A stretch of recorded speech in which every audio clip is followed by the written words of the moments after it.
రోజులు నానిన తర్వాత చల్ల మిరపకాయలు అయితే ఇలా ఉన్నాయి.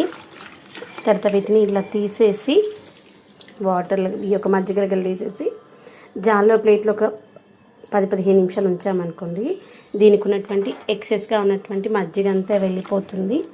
అప్పుడు మనము ఎండలో పెట్టేసుకుందాము.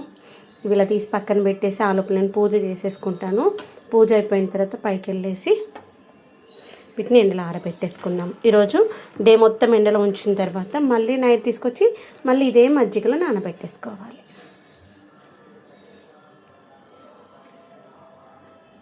ఎంత బాగుంటాయి అసలు తెలుసా.